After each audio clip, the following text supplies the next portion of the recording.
Here's an AMI This Week shortcut with Beth Deer.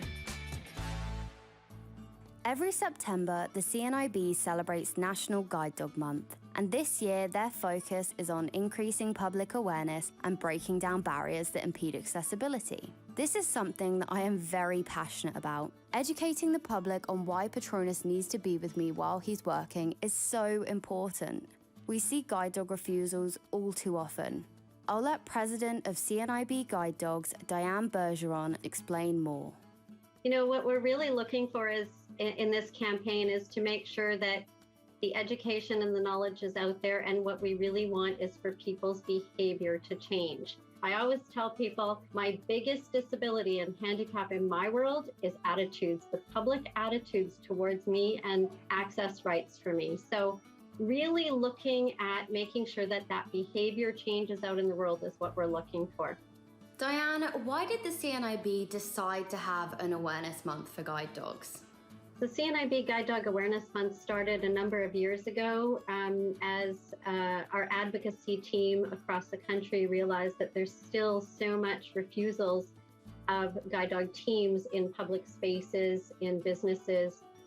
We decided to take a period of time and run campaigns every year at the same time to make sure that we inform businesses and the public and people with guide dogs what the rights are of guide dog teams, and make sure that we're doing everything that we can as an organization to help smash down the barriers and stop people from being refused, and educate everybody on the laws and legislation that's out there.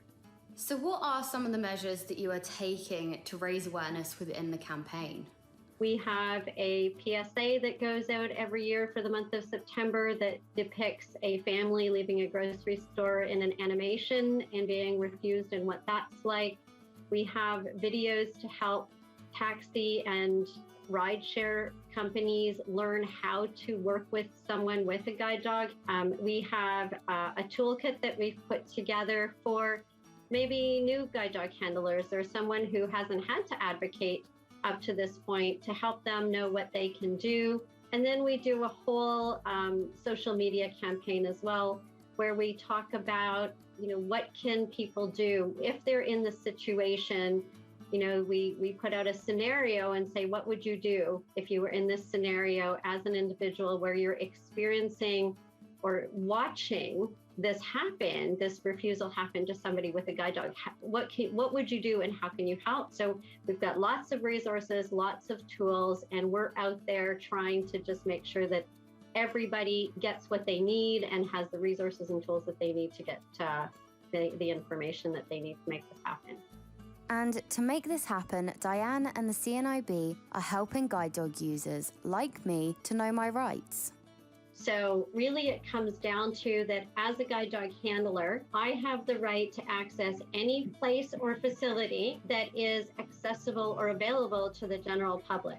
It is my human right, my right as a person with a disability, to be accompanied by my guide into those places. So when people say to me, I'm not refusing you, I'm refusing your dog, in fact, refusing my dog is refusing me, because I'm the one that has the right to go with the dog. It's not the dog's right to go in. Diane, as someone who has been refused from taxis and restaurants on numerous occasions, I very often find myself getting flustered and upset.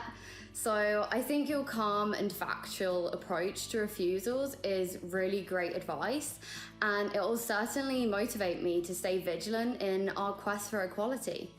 Every time we step up and we put in a complaint and we put things through legislation and things get out there in the media and people become aware, every little tiny step counts, and eventually I think we're going to get there.